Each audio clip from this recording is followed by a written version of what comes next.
우리 하나님 말씀 받도록 하겠습니다. 다 같이 일어나셔서 레위기 1장 1절에서 9절 말씀입니다. 구약성경 147면에 있는 레위기 1장 1절에서 9절 말씀 함께 말씀 받도록 하겠습니다.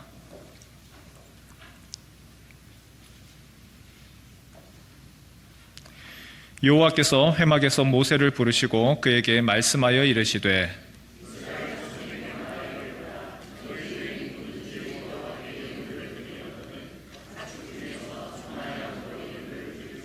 그 예물이 소의 번제이면 흠없는 수컷으로 회막문에서 여호와 앞에 기쁘게 받으시도록 드릴지니라.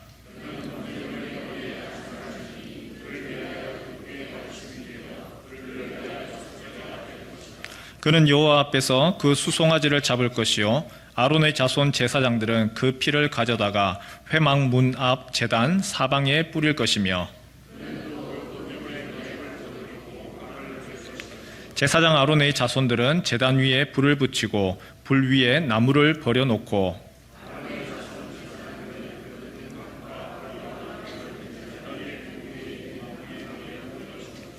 함께 있습니다. 그 내장과 정강이를 물로 씻을 것이요 제사장은 그 전부를 제단 위에서 불살라 번제를 드릴지니 이는 화제라 여호와께 향기로운 냄새니라. 아멘. 성도님들께서 공동체 성경 읽기 잘 하고 계십니까? 제가 교회에서 보내는 카톡방을 이래 보면 공동체 성경 읽기를 한 70여 명이 하시는 것 같은데 그 중에서 그날 안 읽으시는 분이 한 25명 정도 되는 것 같아요. 그날 안 읽고 그 다음날 확인하시고 개별적으로 하실 수도 있겠죠. 근데 함께 성경을 읽어 가다 보면 우리에게 참 어려운 부분들이 있어요.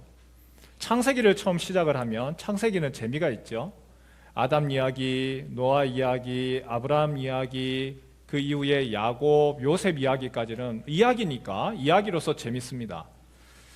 출애굽기를 들어갑니다. 출애굽기를 들어가면 처음에는 좀 괜찮습니다. 모세가 쭉 했는 어떻게 유월절 또 이스라엘 백성들을 끌어냈느냐 그 내용으로 가다가 딱 한 번 처음 부딪히는 벽이 있습니다. 바로 출애굽기 19장부터 레위기 바로 시내산에서입니다. 이 시내산에서 하나님이 성막을 만들어라. 그리고 그 성막을 만드는데 어떤 식으로 만들 것이냐, 그 안에 진설병은 어떻게 할 거냐, 그리고 또 등잔대는 어떻게 만들 거냐, 언약대를 어떻게 만들 거냐, 번제단은 어떻게 만들 거냐, 제사장의 옷은 어떻게 만들 거냐. 우리가 전혀 몰라요. 우리는 보지도 못했습니다. 그런데 이걸 이렇게 해라. 설계도인데 그때 사람들에게는 의미가 있겠지만 나에게는 이게 도대체 무슨 의미가 있는가 이 고민이 되기 시작합니다. 어려워요. 그러다가 레위기에 딱 들어가는 순간 이때부터 막 고민스럽습니다. 제사에 대해서 이야기합니다. 번제가 어떻고 소제가 어떻고 속죄제, 속건제, 화목제, 제사에 대해서 이야기를 하고 그 뒤에 넘어가니까 그나마 참았는데 이번에는 색임지라는 동물은 먹어도 되고 굽이 없는 것은 먹으면 안 되고 지느러미와 비늘이 있는 것은 먹어도 되고 어떤 것은 안 되고 유출병이 있으면 며칠 동안은 정결하고 며칠 동안은 부정하고 무슨 얘기인지는 모르겠어요. 그러다 보니까 큰 마음을 먹고 하다가 성경을 딱 포기하는 시점이 어디냐? 레위기입니다. 대부분이 레위기에서 이제 넘어갈까 말까 고민을 하는 거죠. 특히나 어떤 분들은 이런 이야기를 합니다. 레위기 그거 왜 우리가 봐야 됩니까? 우리는 예수를 믿음으로 말미암아 구원받았지 율법으로 구원받는 것 아니지 않습니까? 그 율법 이걸 왜 우리가 봐야 되는 거지요? 거기에 대한 또 불편함과 반감을 표현하는 분도 있지요. 그런데요, 레위기를 왜 우리가 공부를 해야 될까요? 우리가 왜 레위기를 읽어야 될까요? 이유가 있습니다. 복음을 이해하기 위해서 그렇습니다. 여러분, 복음을 이해하기 위해서는 레위기를 알지 못하면 복음을 이해할 수가 없습니다. 그래서 복음을 설명하는 백그라운드입니다. 시청각 교재입니다. 이것이 예수님이 하신 일이 바로 이런 의미입니다 라고 하는 것을 알 수 있는 거죠. 지난주에 복음에 대해서 설명을 했습니다만 그냥 아주 간략하게 복음에 대해서 한번 써봤어요. 한번 띄워주시겠습니까? 복음이 뭡니까? 아담으로 말미암아 죄가 이 땅에 들어왔습니다.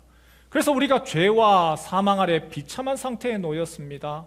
하나님과의 관계가 끊어졌습니다. 사람과의 관계도 끊어졌습니다. 그리고 이 땅에 가시와 엉겅퀴로 인하여서 모든 것이 저주받았습니다. 그러나 하나님이 그의 아들을 보내셨습니다. 마지막 아담인 예수님이 이 땅에 오셔서 우리를 대신해서 그 죄를 해결하셨습니다. 십자가에서 죽으셨습니다. 속죄하셨습니다. 그리고 우리가 죄로부터 자유하게 됐습니다. 빚으로부터 우리를 굴러싸고 있던 그 빚으로 사망의 권세로부터 우리가 해방하게 되었습니다. 자유하게 되었습니다. 하나님의 자녀가 되었고 그리고 사람들과의 관계가 이제 열려지기 시작을 하고 그리고 이 땅이 바로 하나님의 나라가 되어지도록 하는 것, 그것이 바로 복음이고 굿뉴스입니다.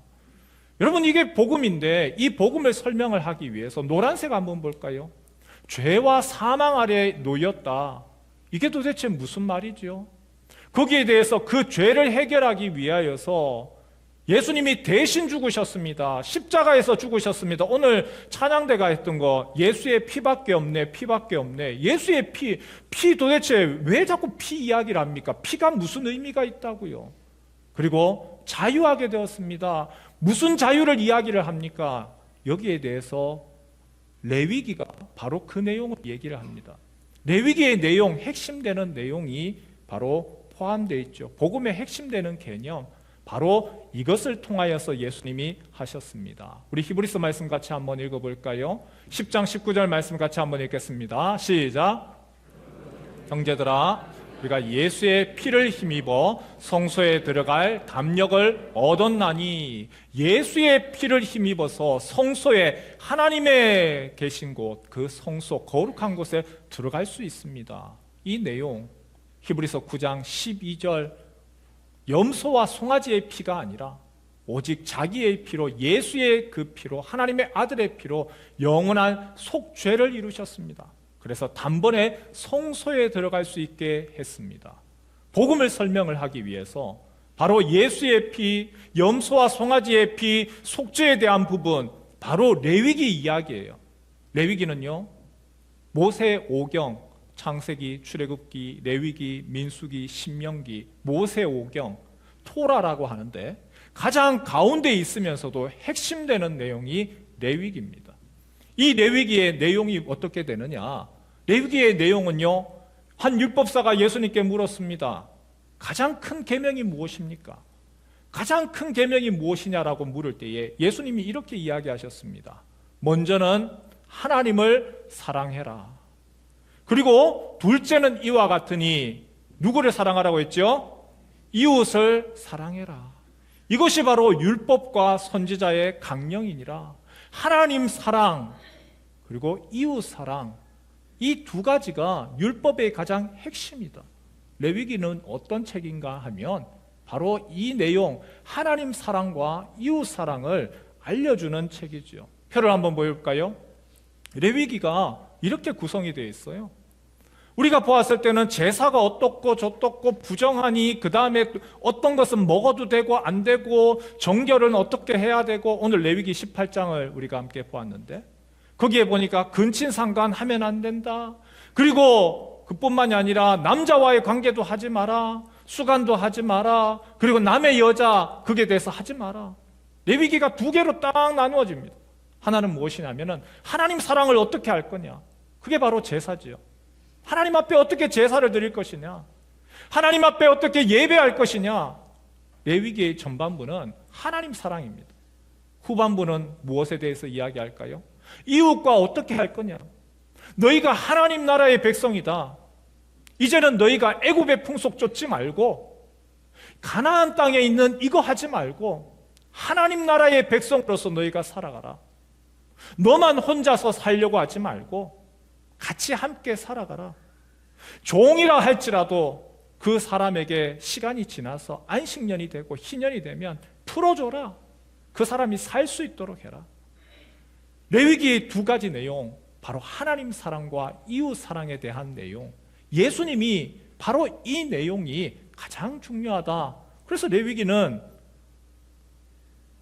우리에게 있어서 필요 없는 책이 아니고 레위기를 이해할 때에 하나님 나라 백성에서의 그 원리들을 알 수가 있죠. 오늘은요, 레위기의 첫 번째 우리 1장으로서 5가지 제사 중에 첫 번째 제사를 한번 살펴보려고 합니다.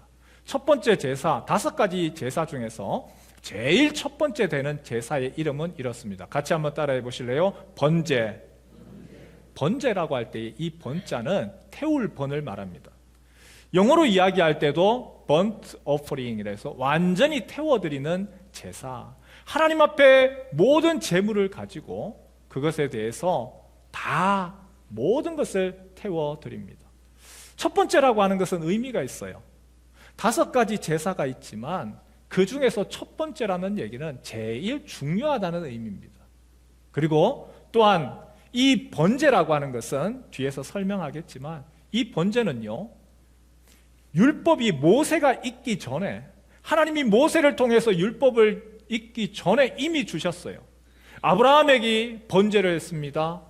그리고 노아가, 야곱이 하나님 앞에 제사를 드리는 거, 제단을 쌓고 제사 드리는 게 그게 바로 번제입니다. 그래서 이 번제는 가장 중요하고 그리고 가장 대표적이고 요즘으로 이야기하면 시그니처 메뉴예요. 제일 중요하고 가장 제사 중에서 하나를 꽂아라 하면, 이야기해라 하면 바로 번제이죠. 이 번제는 몇 가지 특징이 있습니다. 같이 한번 따라해 볼까요? 전부 태우는 제사. 예, 제사할 때에 우리가 앞으로 볼 건데요, 어떤 제사에서는 뒷다리는 남겨놓고 제물을 드리고 어떤 것은 또 어떤 부분을 남겨놓는 제사가 있습니다.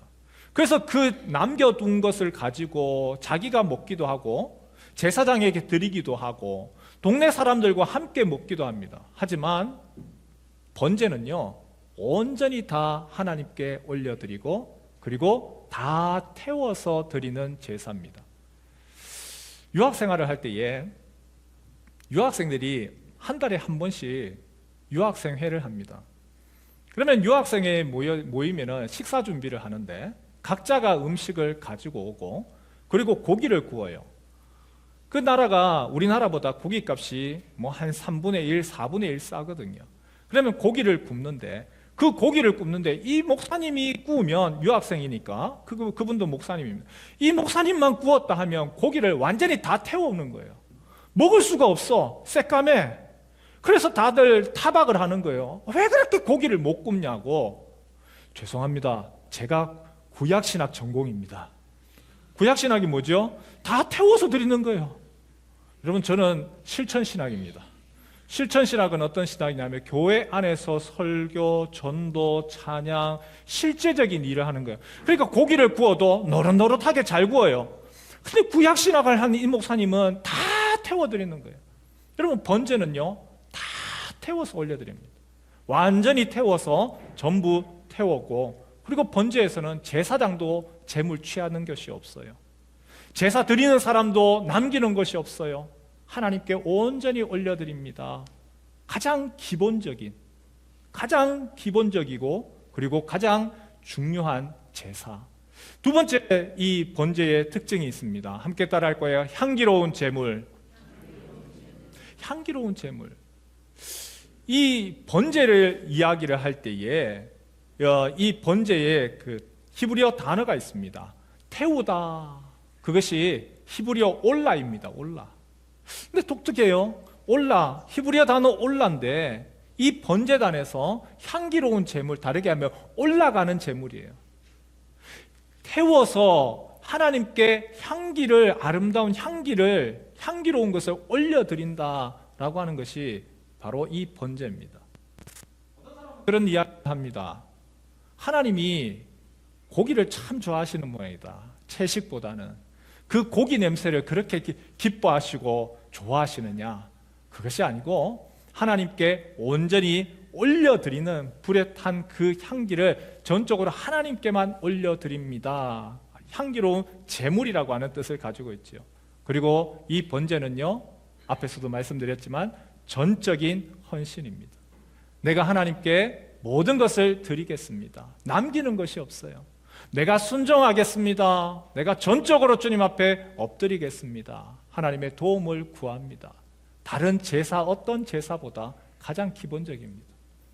아브라함이 하나님께 명령을 받았습니다. 내 아들, 내 사랑하는 독자 이삭을 하나님께 드려라. 이때 번제입니다. 온전히 잡아서 불에 태워서 하나님께 드려라. 아브라함이 고민하면서 네, 그렇게 하겠습니다. 순종하겠습니다. 번제는요, 내가 하나님 앞에 온전히 순종하겠습니다. 그 의미를 담고 있습니다. 감사가 있지요. 여러분, 솔로몬이 성전을 짓고 난 후에 하나님께 제사를 드립니다. 몇 번의 그때의 제물 몇 마리지요? 1,000마리입니다. 그런데 우리가 그걸 뭐라고 부르죠? 1,000 번제. 예, 1,000마리를 태워서 1,000 번제.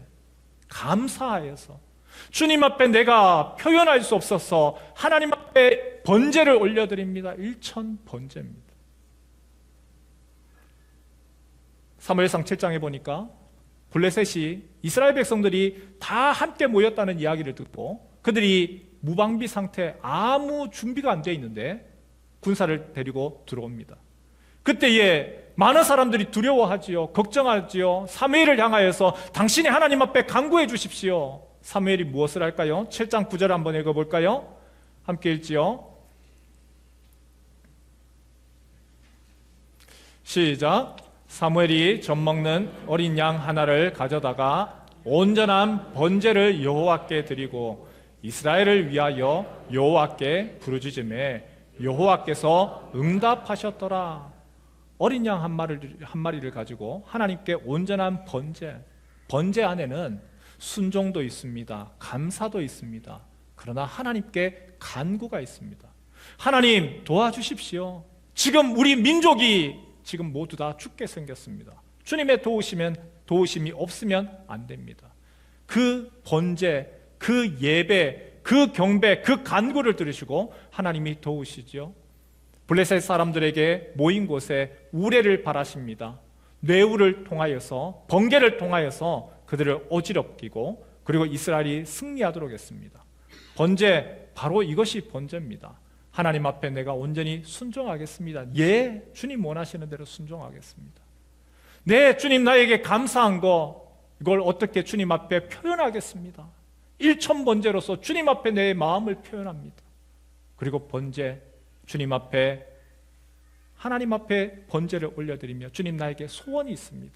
나의 소원을 들어주십시오. 이것이 바로 번제의 의미인 것이죠. 자, 그런데 오늘 레위기에서 이 번제에 있어서 눈여겨볼 것이 있어요. 여러분, 이 번제를 그러면 누가 합니까? 하나님 앞에 드리는 제사입니다. 이 제사의 주체가 누굽니까? 누가 이 제사를 드려야 할까요?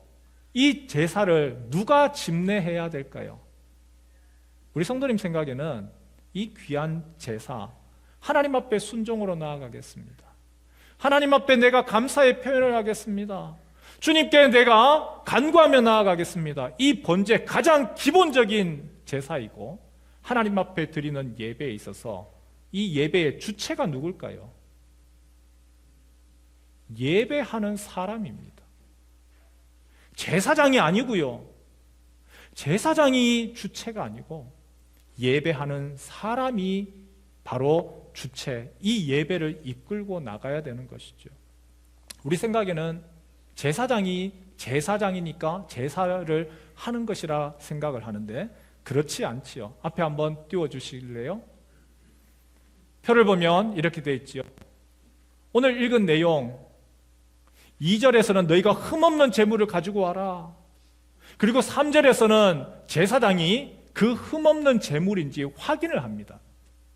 제사를 드릴 때 있어서 하나님 앞에 예물을 가지고 가는데 하나님 내 마음을 주님 앞에 드립니다. 그리고 그 집에서 기른 짐승이죠.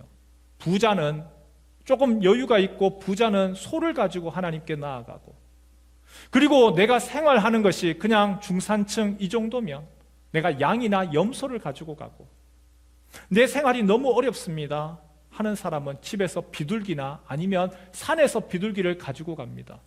하나님 앞에 가져가면 그러면 제사장은 이것이 맞는지 흠이 있는지 없는지를 확인을 하여서 그 다음을 한번 볼까요? 4절 5절을 한번 보지요. 안수하고 도살합니다. 여러분, 짐승을 가지고 왔어요.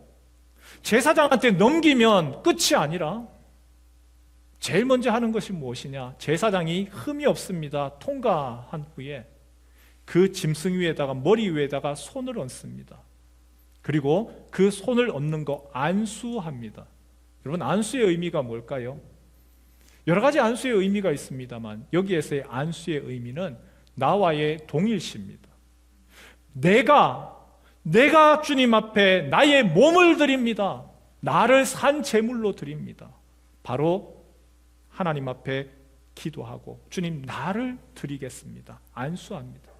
이후에 그 짐승을 죽입니다.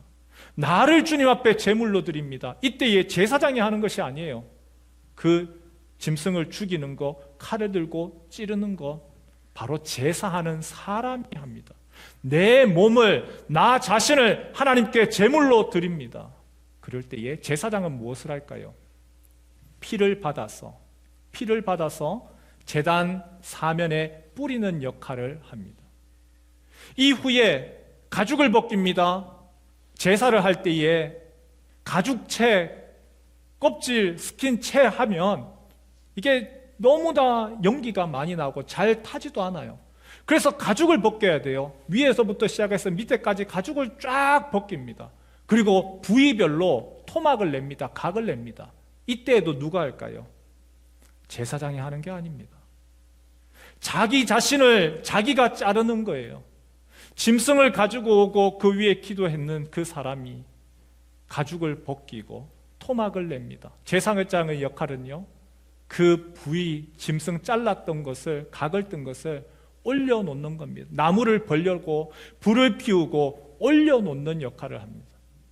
그리고 이후에 부속물이라고 하지요. 내장, 정강이 이런 것도 제사하는 사람이 씻습니다. 깨끗하게 세척을 합니다. 그리고 제사장에게 주면 그 제사장은 그것을 가지고 다시 제단 위에, 불 위에, 나무를 벌려놓은 곳 위에 태웁니다. 여러분 한번 보시는 것처럼 제사의 주체가 누구죠? 제사의 주체는 제사장이 아닙니다. 누가 제사를 하는 거죠? 제사하는 사람이 제사를 주체가 되어서 하는 거죠. 상번제와 안식일과 절기 특별한 경우에는 제사장이 하기도 하지만 제사에 있어서 번제 가장 기본적인 그리고 시그니처 되는 바로 이 제사, 번제. 제사하는 사람이 능동적으로 하는 거라는 것이죠. 여러분, 이것이 번제가 우리에게 주는 첫 번째 가장 큰 교훈인 것 같습니다. 여러분, 오늘 우리의 예배, 하나님 앞에서의 예배의 모습이 어떻습니까? 여기에 예배하러 오시면서 한 주간 동안 기도하시고 또한 오늘 예배를 위하여서 준비하시고 그리고 찬송할 때에 찬양 인도하시는 집사님은 계시지만 그것과 상관없이 선교단이 찬양 인도를 하지만 내가 하나님 앞에 더 큰 목소리로 찬양하고 기도하는 장로님이 한 주간 동안 준비하여서 기도문을 준비하여서 문장을 다듬고 대표로 기도하지만 주님, 저 기도가 나의 마음, 나의 기도입니다. 그 마음으로 기도하고 계십니까? 아니면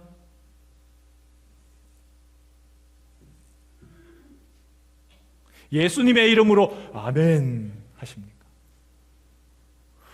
목사님이 말씀을 준비하여서 말씀을 전할 때에 하나님 나에게 주시는 말씀으로 받고 그 말씀으로 아멘으로 화답하고 계십니까?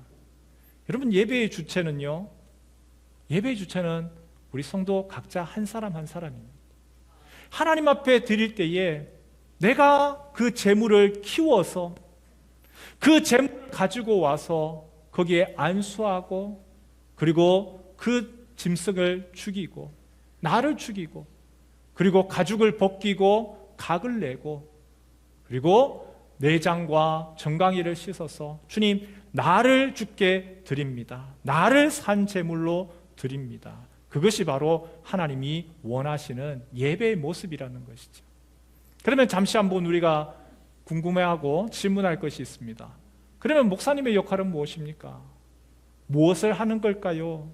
목회자의 역할이 있지요.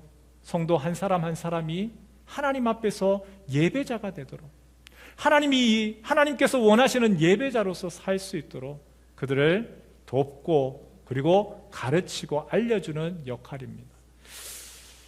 구약뿐만 아니라 신약에서도 마찬가지죠. 우리 에베소서 말씀 같이 한번 읽어볼까요? 에베소서에 바울이 얘기합니다. 목사의 역할이 뭐냐? 목사와 교사 같은 건데요, 성도를 온전하게 하는 일이다. 성도를 온전하게 해라.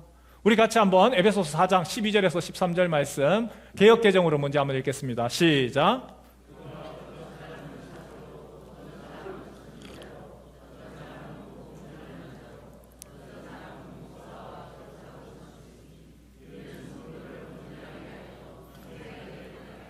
그리스도의 몸을 세우려 하심이라. 에베소서에 보니까 조금 더 명확하게 번역이 됐습니다. 그분이 어떤 사람은 사도로, 어떤 사람은 예언자로, 어떤 사람은 복음 전하는 자로, 어떤 사람은 목사와 교사로 삼으셨습니다. 그것은 성도들을 뭐 하라고요? 준비시켜서, 그리고 무엇을 하게 하죠? 봉사의 일을 하게 하고, 또요 그리스도의 몸을 세우게 하려는 것입니다. 뒤에 한번 볼까요? 헬라어로 보니까 이렇게 되어 있어요. 온전하게 해라. 온전하게 해라. 카타르티스모스, 장비를 갖추는 거예요. 장비를 갖추고 그리고 훈련시키는 거. 지금 동계올림픽이 되었습니다. 빙상 경기장, 스키를 탑니다. 그것을 어떻게 할까요? 장비를 갖추고 훈련시켜라. 그리고 그들이 그 훈련을 통하여서 힘들고 어렵지만 그 안에서 또 새로운 것들을 경험하게 하고 맛보게 해라. 그리고 봉사의 일을 하게 해라. 봉사의 일, 디아코비아, 봉사 허드렛 일, 이런 얘기가 아니에요. 사역을 감당하게 해라. 하나님의 일에 동참하도록 해라. 오늘 우리가 오후 목장 예배를 합니다. 목자들이 그곳에서 목자로서의 하나님의 사역을 감당할 수 있도록 성도를 사역하게 하라. 일하게 해라. 그들이 그 즐거움을 경험하게 해라. 그리고 세워라. 오이코스모네, 오이코도메, 공동체가 성장하도록 해라. 그래서 성도들이 함께 일하고 주님의 교회를 세워나갈 수 있도록, 바로 공동체를 빌딩업 할 수 있도록 그렇게 해라. 겨울이라서 방송을 보면 농구 경기를 하고 배구 경기를 해요. 그 배구 경기하고 농구 경기를 할 때에 코치의 역할이 있습니다. 그 코치의 역할이 뭐죠? 선수들을 훈련시킵니다.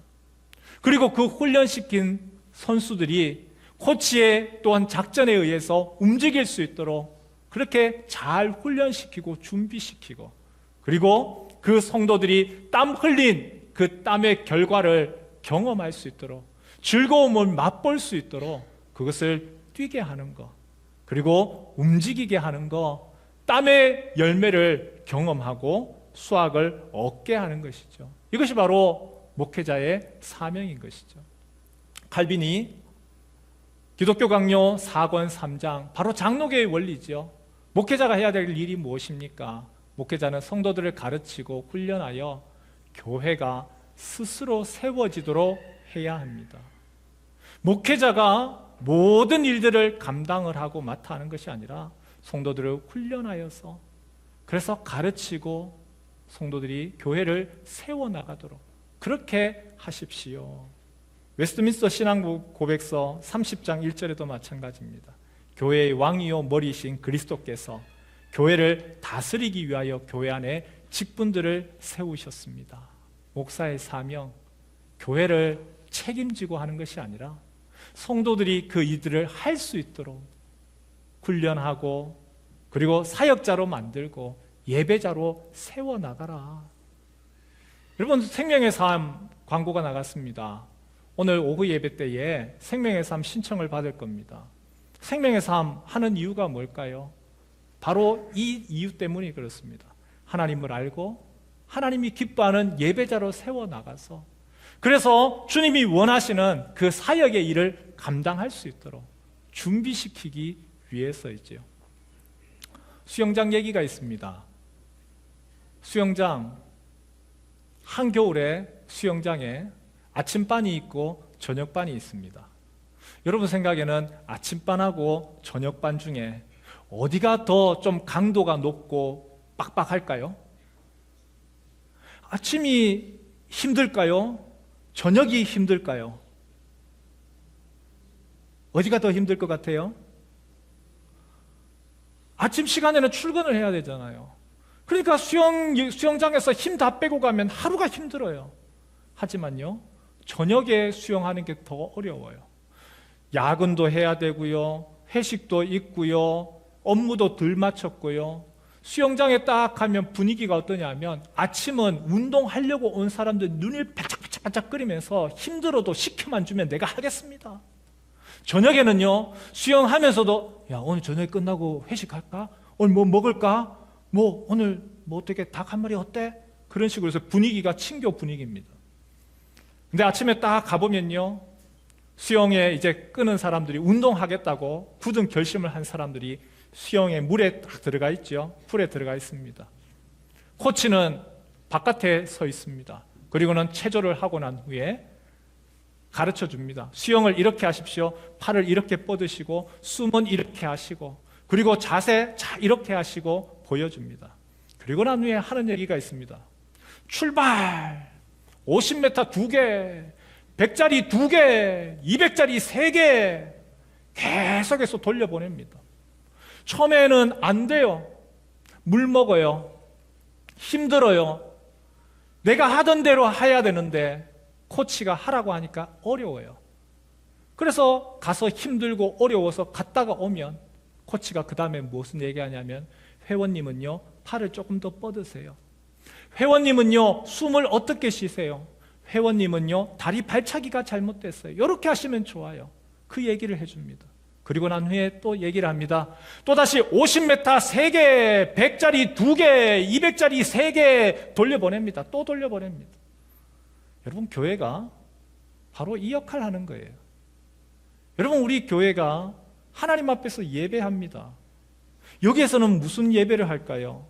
함께 모여서 주님 앞에 예배하고 하나님이 무엇을 기뻐하시는지, 우리가 하나님 앞에서 어떻게 주님 앞에서 흠이 없는 제물이 되어야 되는지, 주님이 나에게 원하시는 산 제물이 무엇인지, 그리고 내가 나를 위하여서 뿐만이 아니라 나의 주변을 위하여서 하나님이 원하시는 이웃사랑, 하나님 사랑만이 아니고 이웃사랑을 어떻게 해야 될지 그것을 알려주고 가르치고 훈련합니다. 그리고 그 다음에 이야기합니다. 자, 성도님들, 이제 교회 안에 있지 마시고 이제 가십시오. 여러분의 가정으로 가시고 일터로 가시고 직장으로 가시고 그곳에서 이제 하나님을 예배하십시오. 50m짜리 2개, 100m짜리 3개 갔다 오십시오. 우리 로마서 같이 한번 읽어볼까요? 12장 1절 말씀, 바로 바울이 얘기했는 거 이 얘기죠. 함께 읽지요. 시작. 그것도 형제들아, 내가 하나님의 모든 자비하심으로 너희를 권하노니 너희 몸을 하나님이 기뻐하시는 거룩한 산 제물로 드리라. 이는 너희가 드릴 영적 예배니라. 바울이 지금 제사, 번제를 염두에 두고 있습니다. 그러므로 형제들아, 내가 하나님의 모든 자비하심으로 너희를 권하노니 여러분의 몸을 흠없는 하나님의 제물 되게 하십시오. 하나님이 기뻐하시는 산제물이 되십시오. 여러분의 일터에서, 여러분의 직장에서, 여러분이 있는 곳곳에서 하나님께 온전한 산제물로 예배하십시오. 구약으로 돌아가서 그래 번제하십시오. 그 얘기가 아니죠. 여러분이 다시금 온전히 불에 태워서 짐승 잡아서 드리는 그 제사하십시오. 그 얘기가 아닙니다. 이제는 여러분이 하나님이 원하시는 산 제물이 되시고 하나님이 원하시는 거룩한 번제로서 주님께 올려드리십시오. 하나님이 받으실 만한 그러한 향기로운 제물이 되십시오. 여러분 스스로가 여러분이 가지고 있는 재능과 시간과 모든 것을 하나님께 전부 올려드려서 주님께 기쁨이 되십시오. 교회 안에서 모여서 예배하고 가르치고 훈련받고 그리고 여기에 머물 것이 아니라 여러분이 이제는 가서 여러분의 삶에서 하나님께 예배자가 되십시오. 여기서 훈련이 안 되는데 밖에 나가서는 안 되니까 여기서 훈련하셔서 그리고 가서 여러분의 일터와 직장에서 그곳에서 그리스도의 향기가 되시고 그곳에서 불평하고 원망하고 분쟁과 다툼이 아니라 여러분이 하나님 앞에 드려지는 좋은 화목 제물이 되십시오. 그곳을 바꾸어 나가십시오. 바울이 이 얘기하는 것이죠. 저희 교회에서 감사하고 참 기쁜 일이 있습니다. 매년 지역사회 보장협의체 문현 3동에서 저희 교회가 12월 달이 되면 반찬 봉사를 합니다. 봉사부에서 반찬을 이렇게 봉사를 하는데 관에서 하다 보니까 봉사단체지만 이 정부에서 금액이 나와야 돼요. 사회복지모금회 후원에서 돈이 들어와야 되는데 이게 한정되어 있습니다. 모든 것이. 정부 일이라는 것이 그래요. 관공서는 재정이 있다가 재정이 뚝 떨어지면 더 이상 일을 안 해요. 근데 교회는 어떻게 하죠? 없으면 또다시 모아서라도 합니다. 그래서 11월 달 하는 것을 이제 12월 달은 원래 없는 것을 교회가 반찬 봉사를 하기 시작을 했습니다. 그러다 보니 매년 하니까 금년에도 교회가 해주겠지. 이제는 아예 그렇게 계획을 세웁니다. 그 계획 속에서 반찬 봉사할 거 12월 달 비용 어떻게든지 해서 11월에는 김장을 하고 12월 달에는 부산 문영교회에서 반찬 해주는 거 그걸 이제 기대하고 고마워합니다. 한 번은 지역사회 보장협의체 위원장이 저한테 고맙대요. 고맙습니다. 그리고는 하는 얘기가 우리도 교회한테 좀 도움이 됐으면 좋겠습니다. 교회한테 어떻게 도움이 될까요? 그 얘기를 하는 거예요. 그래서 한 번은 만났습니다. 어떻게 도움이 하기를 원하십니까? 이런저런 이야기를 하던데 그 전에 저희 교회에서 제빵 봉사를 하게 됐죠. 그 제빵 봉사를 말씀을 드렸어요. 한 달에 한 번 교회에서 우리 성도들이 같이 자발적으로 모여서 빵을 만들어 이렇게 홀로 계시는 어른들께 드리려고 합니다. 그분이요, 교회한테 어떻게 도움이 될까요? 그 얘기 때문에 회의에 왔다가 그 얘기 듣고 너무 고마워하는 거예요. 왜냐하면 1월달, 2월달은 재정이 나오지를 않는데요. 반찬 봉사가 안 돼요. 반찬 봉사가 안 돼서 딱 스탑되어 있는 상황인데 문현교회에서 그렇게 제빵 봉사를 해주셔서 저희가 홀로 계시는 어른들에게 나눌 수 있어서 너무 고맙습니다. 그리고 3월 달부터 3월 잠깐 하고요.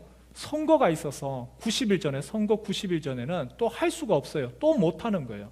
그런데 이번에 금년에 문현교회가 해주시는 바람에 1월 달, 2월 달 빵 봉사하고 3월 달은 반찬 한 번 하고 4월 달, 5월 달 그때에도 계속해서 어른들에게 이렇게 나눌 수 있는 길을 열어주셔서 고맙습니다. 고마워하더라고요. 그러면서 저희한테 묻습니다. 저희가 어떻게 교회한테 좀 도움이 될까요?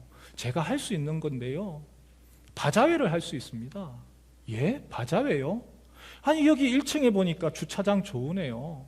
거기에 바자회를 해가지고 우리가 하겠습니다. 우리 지역사회보장협의체에서 바자회를 하고 그렇게 동네 잔치 한번 하면 어떻습니까? 제가 작은 눈이 동그래졌어요. 깜짝 놀랐습니다. 우리가 하고 싶어도 못하는 건데 하겠대요. 그러면은 그날 오후에 토요일 날 하면 오후에 우리 뮤지컬 콘서트 그때 아예 그러면 할까요? 페스티움 사람들 광고도 하고 문현 삼동 사람들 광고도 해서 교회 잔치 한번 여기 마을 잔치를 하면 어떻겠습니까? 본인들이 너무 좋대요. 그래서 당회에서 임시당회로 해서 2주 전에 일단 날짜를 교회는 가능하다 허락을 해줬어요. 이제 이번 주 목요일에 그 지역사회보장협의체에서 이제 결정을 하겠죠. 할지 말지. 근데 이런 이야기가 주고받는 것이 참 감사해요. 우리 성도들 중에서 내가 그렇게 섬기겠습니다, 봉사하겠습니다 라고 하는 분이 계시고, 또한 그 지역사회 보장협의체 안에 복지관에서 근무하시는 분들이 꽤 계세요. 이분들이 교회를 계속해서 사용을 합니다. 건물을 사용을 합니다. 그리고 여기에 계시는 우리 성도님들과 교류가 있어요. 문영교회에 대해서 좋은 호감을 갖고 있습니다. 그러다 보니까 우리도 같이 하겠습니다. 여러분, 주님이 우리에게 원하시는 거, 예배당 안에서 예배하고 하나님을 경배하는 거, 이것이 끝이 아니라 교회의 울타리를 넘어서는 것. 하나님이 원하시는 것은 함께 모여서 예배하고 그리고 흩어져서 출발, 그리고 그곳에서 주님이 원하시는 그 그리스도의 향기를 발하여서 하나님 나라를 이루어 나가는 것이죠. 여기 계신 우리 모든 성도님들, 그러한 예배자 되시길 주님의 이름으로 축원합니다.